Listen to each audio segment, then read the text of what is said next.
What's up, everybody? Charlie Marlow here. Got to talk a little baseball. It's been a while since I did an on-camera video, so I felt like, hey, my kids are finally back in school. I have some peace and quiet here at home, and I can do a little video talking to you all. And I know my background isn't that great. I should probably have something sporty, but I'm trying to do the best I can here with the lighting and talk a little baseball. Here's the problem. What the heck is there to actually talk about? All right? You see on the ticker right there. Hot stove season. Where's it at? Hot stove season has turned cold. Honestly. Look, I figured when the Cardinals made their move, their big move, their only move, in signing Wilson Contreras, 5 years, $87.5 million. I didn't really expect that much more. But I didn't expect that here we are on January 5th, and there's been nothing else. Nothing. Not a reliever, not some depth reliever starter hybrid type that you could put in the bullpen, but then also use potentially if and when. You know there's going to be at least one injury with a starter. But man, it's pretty boring right now. I'm not going to lie. I feel like we're at the point where, look, MLB free agency was really, really fun there in December. All kinds of crazy deals, crazy big deals, money getting thrown around to everybody. Aaron Judge and Carlos Correa and whatever's going on with Carlos Correa and his health with the Giants and also now with the Mets. Just tons of money thrown around out there. Cardinals make their move for Wilson Contreras, but man, in the last week or so, there's been not much at all. So I was trying to think of, well, what the heck do we talk about today here on the old Charlie Marlow show on YouTube? So I brought up a couple charts. First of all, let's talk about the payroll. Let's talk about the payroll of the Cardinals. So I'm going to go ahead. I went to Fangraphs to check out exactly where the Cardinals are in payroll. So this is via Fangraphs roster resource payroll breakdown with the 2023 payroll projection for each team. How about the New York Mets, obviously, with a 2023 payroll projection of $376 million. $376 million. The Yankees at 2 are at $271 million. Over $100 million behind is the second place team. Both the New York teams, of course. The Mets, $376 million projected payroll. Yankees, $271. Then you got Padres, $248. Phillies, $240. Dodgers, $217. Angels, $206. Blue Jays, $204.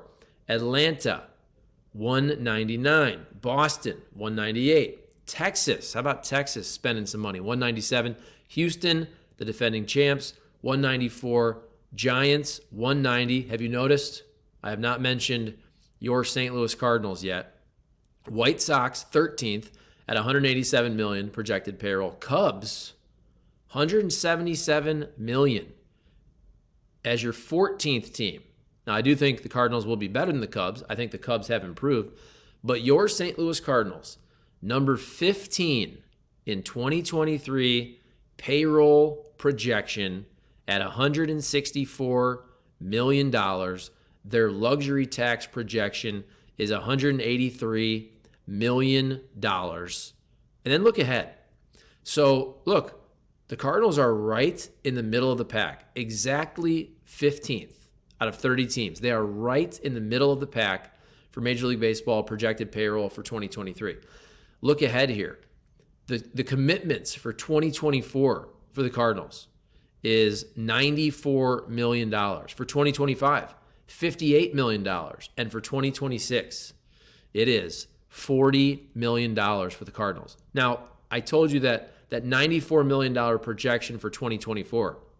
How about the Mets? The Mets already have commitments for 2024 of $250 million. But look, to me, for the Cardinals to really compete and try to win a World Series, usually middle of the pack doesn't do.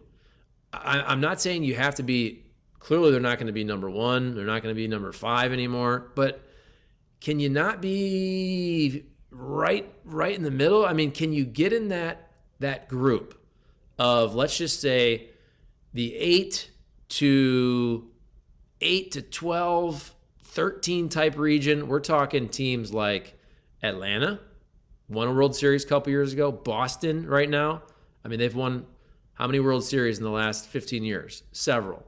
Texas Rangers, all right, not winning, but trying. Houston Astros at 11, obviously have won a couple championships. The Giants right now, so the Giants, you got to go back to 10, 12, 14 to when they were winning World Series. But White Sox, Cubs, Cardinals. Look, I'm not saying you have to spend like Steve Cohen, Bill DeWitt Jr., John Mozeliak. They're never going to do that. But I think it's fair to ask, hey, another 20, 25 million, if you're pushing $30 million more, if you can get into that 190, 195 type region for payroll, that's where I think you're really competing with these other teams that typically are pretty dang good. The Atlantas of the world. Houston is right there. Again, Boston's more up and down. It seems like the Red Sox, they either win the World Series or they have a terrible year. But that just shows you right there, hey, the Cardinals made their big move, Wilson Contreras, but right in the middle of MLB payroll projected for 2023 at 15th. And I think what's interesting when you look ahead, which is why I brought up the commitments for 24, 25, 26, is the Cardinals do have a lot of money to spend. I mean, they have a lot coming up in 2024, but then after that, they have a ton to spend. Remember, they have to fill, as of right now, 4 rotation spots for 2024. Because if you look at the guys who, if healthy, will be in the starting rotation this year, the only guy under contract, Steven Matz. Adam Wainwright is then retiring after this year. He's gone. There's a spot to fill. Miles Mikolas, expiring contract. I do think the Cardinals are going to sign an extension to Miles Mikolas probably before the season starts. I would bet on that. But then Jordan Montgomery, expiring contract. Jack Flaherty, also walk year. I don't think Jack Flaherty's going to be re-signed with the Cardinals either way. I either think if he doesn't have a great year, he still probably goes to free agency and does a prove-it deal. If he has a great year, he's going somewhere else and he's signing for a lot of money. And I don't think the Cardinals are going to make that deal. Now, maybe they do a deal for Jordan Montgomery. But my point is more so, look, we're focusing on 2023, but the Cardinals, as of right now, have 4 rotation spots, 4 to fill for 2024. So what do you guys think about that? Payroll, a lot of people complaining in the comments section on all these YouTube videos. The Cardinals, they got to spend. Nobody's saying they're going to be the Mets. Nobody's saying $300 million, $250. Hell, nobody's even saying it has to be $200 million. But can't you get up there to the Braves of the world? Just another $15, $20 million. Just another significant player even, I think, would make this team so much better for 2023. What do you guys think? Drop me your comments. If you're still watching now, I appreciate it. Thank you for watching. Please subscribe. Please throw us a like. It helps here on YouTube with the algorithm. And look, I'm making a video here. I'm trying to think of interesting topics because there ain't nothing going on, all right? Spring training is less than 6 weeks away, though, for pitchers and catchers reporting to Jupiter, Florida. So that's the fun part. Now that New Year's and the holidays have passed, we are just about 6 weeks away to some real fun, some meat on the bone in terms of substance and topics and content with baseball. I think some stuff's going to happen. You're going to have the guys getting back down there in Jupiter, and we're going to have a lot to talk about. But in the meantime, payroll. How about the odds? Another chart I wanted to bring up to show you guys, which is the World Series future odds, the futures odds for betting, if you're into that type of thing. I like to bet on football. I don't usually bet a ton on baseball, but I like more so to just look at the odds because to me, the Vegas odds are much more indicative, and I give and put a lot more credence into what Vegas is saying than, let's say, a power rankings from ESPN, because you have actual money on the line when they're setting these lines in any sport. But for 2023 World Series odds, Houston Astros. Now, we'll go with the FanDuel Sportsbook odds. And this is from VegasInsider.com, the website I'm looking at. But they have all kinds of odds from FanDuel, BetMGM, Caesars, Win, BetRivers, PointsBet, Unibet, and Sports Illustrated Sportsbook. Hey, good. I didn't even know Sports Illustrated had a sportsbook. But so they have the Astros, defending champs, at plus 650, along with two other teams have the best odds. That would be the Astros, the New York Yankees, and the New York Mets. They're all at plus 650 to win the World Series. All right. Team with the fourth best odds, Los Angeles Dodgers. All right, then you got to drop down to a couple teams, Padres and Braves. That would be tied for fifth. Then you're going Philadelphia Phillies, plus 1,400. Toronto Blue Jays, plus 1,500. Seattle Mariners, plus 1,600. And then you find your St. Louis Cardinals tied with the Chicago White Sox, Tampa Bay Rays, and the Cleveland Guardians at plus 2,500 to win the World Series. And what that means, if you're not into betting, plus 2,500 means if you were to bet $100 right now that the Cardinals will win the 2023 World Series, you bet that $100, you would win $2,500.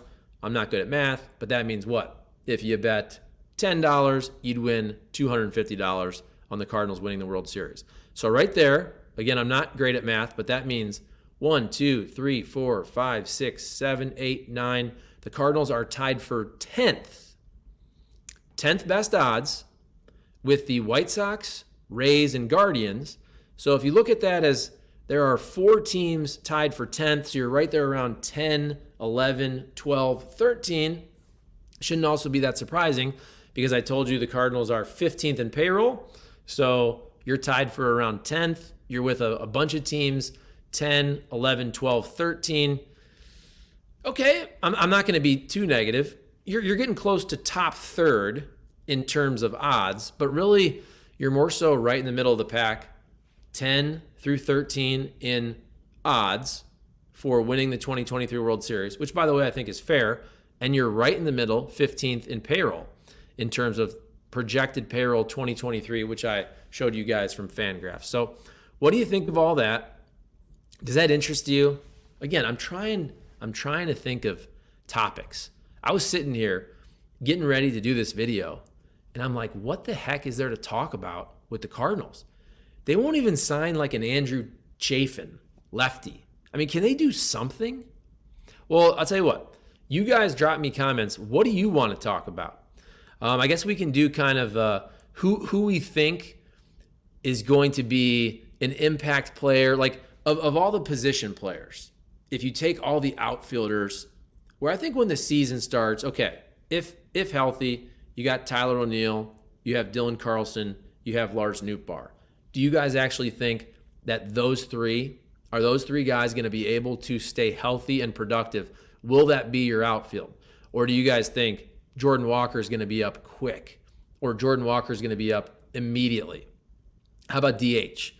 Are you looking at that as a Juan Yepez, Nolan Gorman situation? One thing I do want to mention about that, I talked about the DH position a week or so ago in terms of me saying that I thought the Cardinals did improve offensively because you made up for a really lack of offense at catcher by getting a top 5 catcher in Wilson Contreras.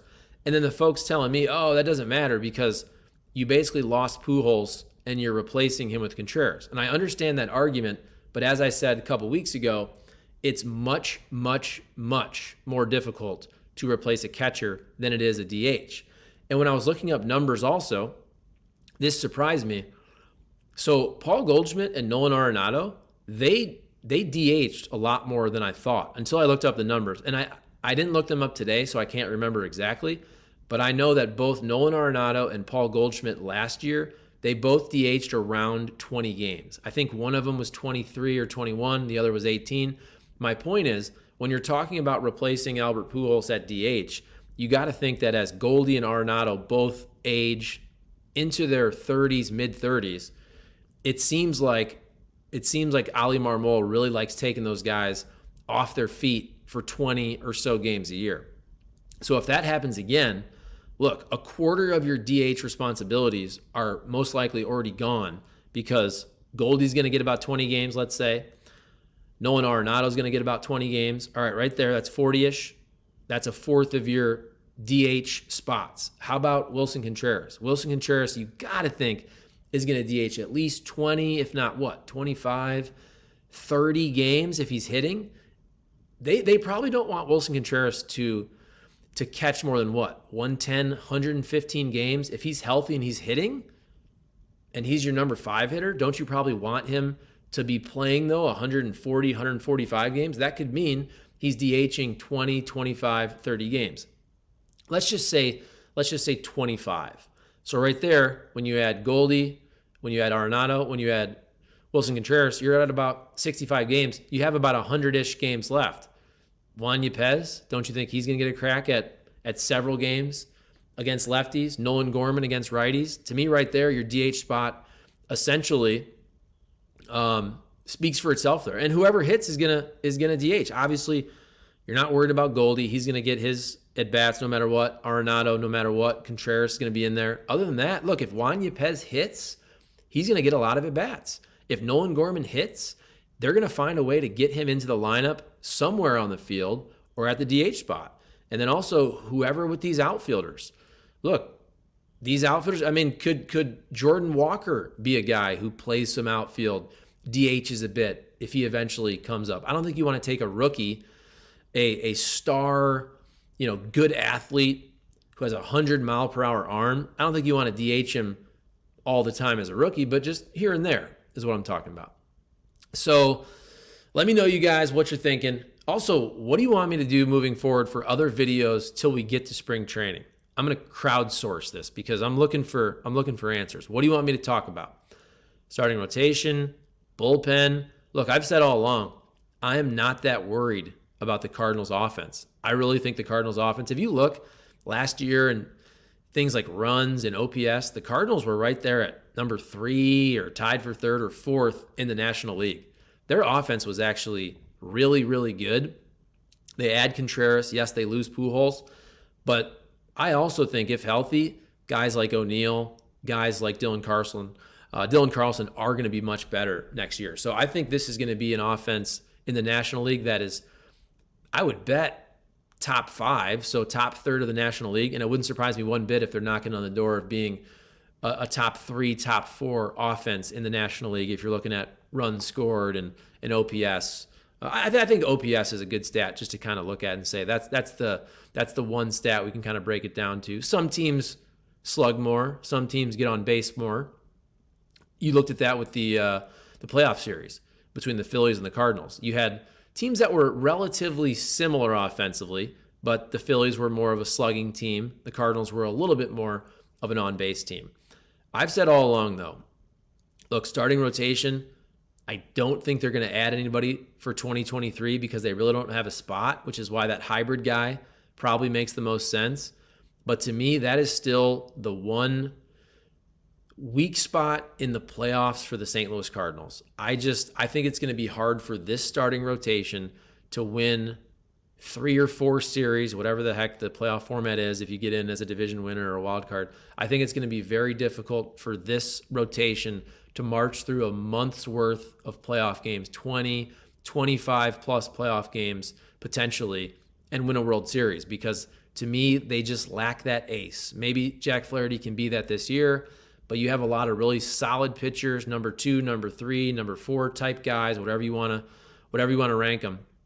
And those guys are going to win you a ton of games in the regular season, but I just think it's a different animal when you're lining up against a team that has 1 or 2 legit aces that can shut you down and just shove. Take the ball, strike out 9 dudes or strike out 11 dudes through 6 or 7 innings in a playoff game, hand it off to your 1 or 2 best relievers and say, boom, that's a win. I think that's where the Cardinals, starting rotation-wise, they got to figure it out, especially for 2024. I think it is what it is for 2023, but man, it'd be nice if they got a surefire ace, top of the rotation guy for 2024. All right, that's really all I got. I can't think of anything else. I'm not even trying to stall. I'm just, man, like on the radio, we don't talk a lot of baseball on Hot Take Central, 590 The Fan, 7 to 10 a.m., Monday through Friday. I mean, we talk a lot of baseball during the season, but off season, lately, there just hasn't been that much to talk about. I'm not going to lie. But we got to get creative. This is my job to figure out topics, but that's why I'm asking you guys for help too. Let me know in the comments what you want me to talk about for my next videos. I'm going to do more videos on camera, especially starting next week. I just couldn't do it this week because I had my kids off school. It was crazy. You can't get any work done. You can't get any work done when your kids are home. And you know what? It was good family time. It was good daddy time with my daughter and son. So hope you guys all had a great holiday season. Happy New Year. Can I still say Happy New Year? It's January 5th. I'm going to still say it. I think maybe till after this weekend you can say Happy New Year. But I'll shut up now. Thanks for watching. Hey, if you want to become a member to the YouTube channel, you can check that out. Press join on the screen. We have about 5 members. I thank you guys. I gave you a shout out last video. And look, thanks for watching. If you like this video, give us a like, please. Give us a comment. It helps with the YouTube algorithm. And if you haven't subscribed yet, please give us a subscription. We're pretty close. What are we at? About 4,800 or so. We're about 180, 90, 200 people away from 5,000 subscribers on YouTube here, and a channel that started less than 2 years ago. I think that's pretty good. Pretty good. Not as good as our Kenny Wallace YouTube channel that has 44,000 subscribers, but we're building. We're going to have good spring training coverage. I'm going to have my guy Jeff Jones and more people who are down there getting video of the guys taking BP and their bullpens and their interviews. Tons of great coverage here on the Charlie Marlow and 590 The Fan KFNS Baseball Talk YouTube channel. Do you ever notice that sometimes I say goodbye and then it's another 5 minutes of the video? That's just me rambling. I apologize. I will finally shut up now. Thank you once again. Peace.